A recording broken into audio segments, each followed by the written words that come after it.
Generally जो आम आदमी है उसको घर पे भी नसीब नहीं होता है मसाज करवाना, पार्लर करवाना, लग्जरियस आइटम का उपभोग करना, बिस्लरी का पानी पीना। ये आम आदमी के नसीब का बात नहीं है।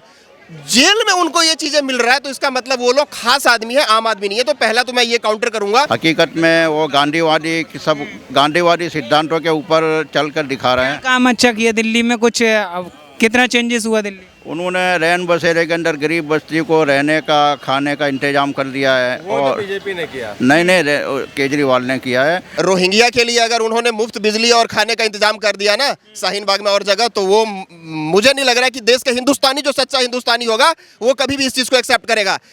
झुग्गी झोपड़ी वालों के लिए मोदी जी ने फ्लैट बनवा दिया है। जितने झुग्गी झोपड़ी वाले थे उनको अब देखो जाकर के फ्लैट दिया रहने के लिए और इज्जत प्रतिष्ठा। तो चाहते हैं एमसीडी में अपना केजरीवाल की पार्टी को जानते हैं। केजरीवाल इन्होंने एक ऐसे व्यक्ति का नाम लिया जिन्होंने दिल्ली को बर्बाद करके रखा है। आज दिल्ली के अंदर आप जो दुर्दशा देख रहे हैं ना, वो केजरीवाल का ही हाथ है। और ये कह रहे हैं केजरीवाल बनेंगे। अच्छा काम किया है। अगर आप चाहते हो कि घर घर से कूड़ा निकले ना, जाकर के हर घर के सामने अगर कूड़ा हो तो केजरीवाल को आप वोट दो और केजरीवाल को जितवाओ, कोई एतराज नहीं है। लेकिन हर घर से कूड़ा निकलेगा, हर घर के सामने से अभी लैंडफीड जो 2 कोने पे है ना, वो हर घर से निकलेगा। सर क्या नाम? मेरा नाम सत्येंद्र है। बात करेंगे आम आदमी पार्टी की। आम आदमी पार्टी का जो सत्येंद्र जैन का एक तिहाड़ जेल का जो एक वीडियो वायरल हो रहा है, उसमें मसाज करते हुए दिखाया जा रहा है, क्या कहेंगे आप? देखिए, पहली चीज तो मैं आपको रोकूंगा, आपने गलत क्वेश्चन पूछा। वो आम आदमी नहीं है, अब खास आदमी है, अगर मैं गलत नहीं हूं तो। अब उनका नाम बदल करके इलेक्शन कमीशन में एक एप्लीकेशन फाइल होना चाहिए और उनका नाम अब बदल करके खास आदमी पार्टी हो जाना चाहिए। मैं ऐसा इसलिए कह रहा हूं कि जनरली जो आम आदमी है उसको घर पे भी नसीब नहीं होता है मसाज करवाना, पार्लर करवाना, लग्जरियस आइटम का उपभोग करना, बिस्लरी का पानी पीना। ये आम आदमी के नसीब का बात नहीं है। जेल में उनको ये चीजें मिल रहा है तो इसका मतलब वो लोग खास आदमी है, आम आदमी नहीं है। तो पहला तो मैं ये काउंटर करूंगा कि वो। दूसरी बात देखिए, एक अभी वो पहले क्या आरोप लगाते थे कि भाई साहब अगर किसी भी मंत्री पे या किसी भी MP MLA किसी पे भी अगर आरोप तक लग जाए, अगर आपने बोल दिया कि ये भ्रष्ट है, तो उसी टाइम पे उनको बर्खास्त कर देंगे। ये केजरीवाल जी ने, दिल्ली के मुख्यमंत्री जी ने कहा था। आज क्या है, उनके मंत्री जेल में बैठे हैं फिर भी उनको नहीं हटा रहे हैं। क्यों नहीं हटा रहे? उसके पीछे बहुत बड़ा लॉजिक है। आप समझो, अभी तक जितना पार्टी के लिए उन्होंने भ्रष्टाचार करके चंदा इकट्ठा करके दिया था, वो सारा जो चाबी है ना, वो उनके पास पड़ा हुआ है। अगर केजरीवाल जी ने गलती से उनको हटा दिया तो फिर पूरा चिट्ठा खुल जाएगा और केजरीवाल जी फंस जाएंगे। तो एक तो ये बात है। दूसरी बात, सत्येंद्र जैन जी आपको पता है मनी लॉन्ड्रिंग के केस में पिछले कई महीनों से लगभग जेल में बंद है। अब तो 1 साल से भी ज्यादा हो गया टाइम लगभग, लेकिन उनको मंत्री पद से नहीं हटाया है। क्या डर है? केजरीवाल जी तो कहते थे ना कि एक दाग धब्बा लग गया तो तुरंत मंत्री से हटा देंगे, लेकिन वो आज के टाइम पे मिनिस्ट्री विदाउट पोर्टफोलियो है। मतलब मिनिस्टर तो है लेकिन कोई काम उनके पास नहीं है। तो ये सबसे बड़ा खास आदमी के पार्टी के ये लोग हैं। अब आप इनका देख लो। हम लोग पहले कहते थे कि शीला दीक्षित के टाइम पे या कांग्रेसियों ने भ्रष्टाचार किया, लेकिन आज वो सारा का सारा जो अपने ऊपर में इन्होंने ले लिया है। दिल्ली में जितना काम शीला दीक्षित जी ने किया पिछले 15 वर्षों में, उसका 10% भी नहीं किया है केजरीवाल जी ने। आप रिकॉर्ड उठा के देख लो, दिल्ली का कोई भी फ्लाईओवर ले लो, स्कूल ले लो। भाई शिक्षा तो पहले भी फ्री था, कोई नया तो नहीं हो गया। हम लोग भी फ्री में पढ़े थे। बस उसको एडवर्टाइज करना है, न्यूयॉर्क टाइम से लेके और चाइना के ग्लोबल टाइम तक। वो कैसे करना है वो कोई इनसे सीखे। मेरा नाम है मोहम्मद नूर रसूल। क्या कहेंगे केजरीवाल जी के बारे में? जो अभी सत्येंद्र जैन का जो वीडियो वायरल हो रहा है, जेल में मसाज करते हुए दिखाई दे रहे हैं, करवा रहे हैं, मसाज करवा रहे हैं, VIP ट्रीटमेंट मिल रहा है, क्या कहेंगे? हाँ भाई, वो तो सब बाहर से जो भी कुछ होता है, बाकी असलियत हकीकत सच्चाई उनसे पता हो जाएगी और उनके नज़दीक के आदमी हैं वो बताएंगे, वो सच रहेगा। देखने में तो बाहर से सब कुछ सोना पीतल नज़र आ रहा है क्या, बाकी हकीकत में नज़दीक से जो सच्चाई का पता चलेगा। हाँ, और अच्छा ये तो दुनियादारी सब होती है। ईंट का, ज़मीन रेती का सब ख्याल करते हैं, बाकी आदमी की जान का, जानवरों की जान का और हरकतों का इस पे ध्यान देने की ज़रूरत है।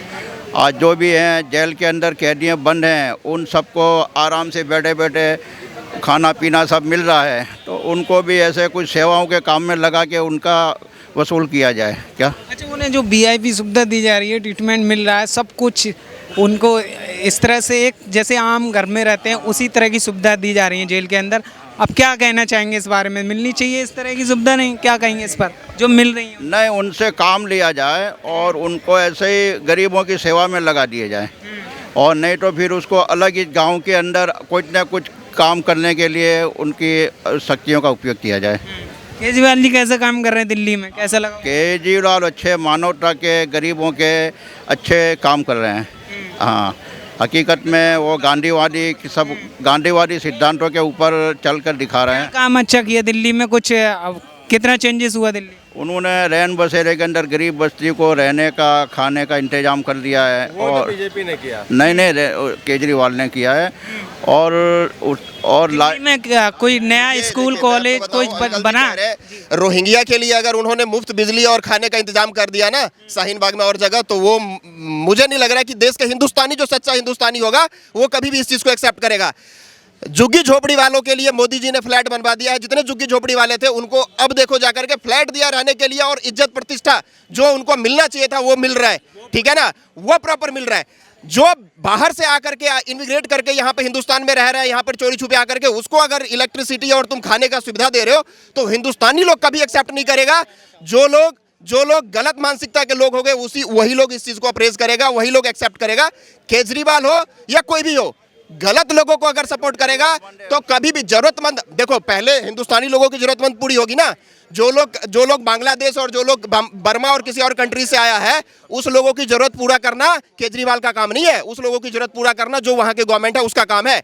केजरीवाल का काम है उसको भगाना, उसका आधार कार्ड और वोटर आईडी कार्ड बनाना उसका काम नहीं है। समझ गए बात आप? एमसीडी में किसे देखते हैं, कौन आना चाहिए? नहीं, इस बारे में अपने को कुछ नॉलेज नहीं है, इसके बारे में कुछ नॉलेज है। बाकी केजरीवाल ही जा जाए तो। किसको चाहते हैं एमसीडी में? एमसीडी में अपना केजरीवाल की पार्टी को जानते हैं। केजरीवाल बना सकते हैं? हैं? केजरीवाल? हाँ, केजरीवाल उसने मानवता के, गरीबों के अच्छे काम किए हैं, और पूरा उसने शरीर बॉडी चेक करने का, मेडिकल चेक करने का सब फ्री कर दिया है। ये भी बहुत अच्छी बात है। क्या कोई भी स्टेट का आदमी आया तो उसकी तरफ से भेदभाव नहीं रखते हैं। कह रहे हैं केजरीवाल जी ने बहुत अच्छा काम किया है, एमसीडी में भी केजरीवाल हैं। इन्होंने एक ऐसे व्यक्ति का नाम सकते हैं, इन्होंने एक ऐसे व्यक्ति का नाम लिया जिन्होंने दिल्ली को बर्बाद करके रखा है। आज दिल्ली के अंदर आप जो दुर्दशा देख रहे हैं ना, वो केजरीवाल का ही हाथ है, और ये कह रहे हैं केजरीवाल बनेंगे। अच्छा काम किया है। अगर आप चाहते हो कि घर घर से कूड़ा निकले ना, जाकर के हर घर के सामने अगर कूड़ा हो तो केजरीवाल को आप वोट दो और केजरीवाल को जितवाओ, कोई एतराज नहीं है। लेकिन हर घर से कूड़ा निकलेगा, हर घर के सामने से अभी लैंडफीड जो 2 कोने पे है ना, वो हर घर से निकलेगा। क्योंकि दिल्ली को एक तरीके से इन्होंने, अगर देखो ना, आप एक्सेप्टेंस लो, यमुना का क्या हाल करके रखा हुआ है उन्होंने। यमुना का आप जाकर के देख लो, अगर सफाई करनी थी तो पहले यमुना की सफाई करके दिखाओ ना। यमुना जी तो जितना दूषित कर दिया है ना, उतना बददुआ लगेगा इन लोगों को।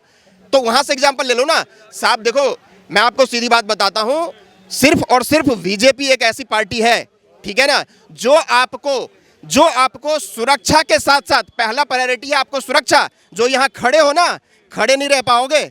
मैं आपको बता रहा हूं, कब बम से उड़ा दिए जाओगे उसका भी कोई पता नहीं होगा। तो पहले सुरक्षा, और वो सुरक्षित इसलिए खड़े हो यहाँ पे आज कि मोदी जी वहां पे बैठे हुए हैं, ठीक है ना। तो पहले सुरक्षा, उसके बाद में बेरोजगारी, महंगाई और साफ सफाई, उसके बाद सेकेंडरी है। अगर तुम जिंदा ही नहीं रहोगे, अगर तुम उड़ा दिए जाओगे तो कोई ये चीज काम नहीं आएगा, ठीक है ना। तो वो बहुत अच्छे ढंग से कर लेते हैं, जनता को गुमराह अच्छे ढंग से कर लेते हैं, जनता को गलत चीजें कैसे उनको कन्वे करना है वो बहुत अच्छे ढंग से कर लेते हैं। तो ये खास आदमियों का एक ग्रुप बन चुका है, ये कोई आम आदमी नहीं है। एक टाइम पे ऐसा लोगों को लगा था कि हमारे बीच से कोई गया है जो देश के लिए, दिल्ली के लिए अच्छा करेगा, लेकिन वो सारी चीजें अब कहीं ना कहीं गलत हो रहा है, ठीक है ना। अब आप इन लोगों से अपेक्षाएं जो कर रहे थे वो मत करो, ठीक है ना। अब आपको सिर्फ ये देखना है कि देश के लिए दिन रात कौन सोच रहा है, हमारी तरक्की के लिए कौन आगे बढ़ रहा है। देश का आज देख लो, हमारा जो इंडिया है वो 4th स्थान पे, 4थे नंबर पे पहुंच गया है इकोनॉमी के मामले में, ठीक है ना। पूरा वर्ल्ड देखता है कि इंडिया देखो आज आगे बढ़ रहा है। तो आज आपको कौन स्ट्रॉन्ग कर सकता है, कौन आपको आगे लेकर आ सकता है, उसके बारे में सोचो, उसी को वोट करो, और वही आपको सुरक्षित रख सकता है। ये लोग वोट के खातिर कहीं भी दंगा करवा सकता है, कहीं भी किसी को मारकाट करवा सकता है। पंजाब का वही कंडीशन है पिछले, जब से इनका सरकार बना है। दिल्ली का वही कंडीशन है। गुजरात के लोग इनके झांसे में नहीं आने वाला, वहाँ सारे पढ़े लिखे लोग हैं, वहाँ अच्छे लोग हैं, वो लोग जानते हैं कि उनके लिए कौन अच्छा है और कौन बुरा है, वो डिसीजन लेना जानते हैं। फ्री का जो चीज़ है ना, देखो फ्री के चक्कर में दिल्ली के लोगों ने तो उनको एक तरफा वोट दे करके करेंगे सुकेश चंद्रशेखर की, वो भी आरोप लगा रहे हैं इसमें, कितनी सच्चाई है इसमें? देखिए आरोप, मैं आपको एक कहावत सुनाऊंगा कि धुआं वहीं से उठता है जहां पे आग लगी होती है। तो अगर कुछ धुआं उठ रहा है, सुकेश चंद्र जो है या जो भी है, वो अगर कोई आरोप लगा रहे हैं तो उनसे भाग क्यों रहे हो? उसका सामना करो, उसकी बात को जस्टिफाई करो कोर्ट में जा करके। भागने की जरूरत नहीं है। अगर कोई आप पे ऊपर आरोप लगा रहा है, पहले तो आपने सब पे दुनिया पे आरोप लगाया ना कि नितिन गडकरी जी से लेके और जितने मंत्री हैं वो सब भ्रष्ट है, सबके ऊपर आरोप लगाया। लेकिन जब आप खुद मंत्री बन गए तो आपने उस पर क्या किया? ताला चाबी लगा दिया। तो इसीलिए माफी मांगी जाकर के बाकायदा।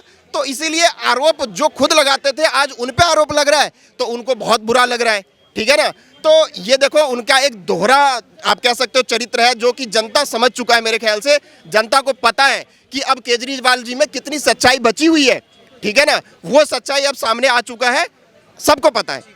अब ये पहले क्या होता था, ऑस्ट्रेलिया चला जाता था घूमने के लिए, कभी कहीं चला जाता था। अब मसाज की आदत है, रंगीन मिजाज आदमी है, तो अब जेल में भी मसाज कराएगा। पहले बाहर कराता था, अब जेल में कराएगा, क्योंकि पैसा तो जनता का जाता है, पैसा जनता का जाता है, मज़ा तो इसे आता है, खूब आता है। पहले तो ये जाते थे, कभी कहीं जाते थे, रोहिणी में खंबे पे चढ़ जाते थे या गरीब के घर में खाना खाते थे।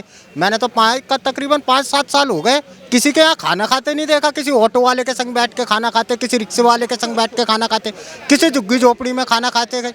अब ये क्या है, अब तो गाल वाल फूल गए हैं सही केजरीवाल के, गले उल्ले मोटे हो गए हैं और ख़ुद भी तगड़ा सा हो गया है। अब तो 95 भी नहीं आता ये केजरीवाल, तो लगता ही नहीं है, ऐसा लगता है अच्छा खासा शरीर वाला हो गया है।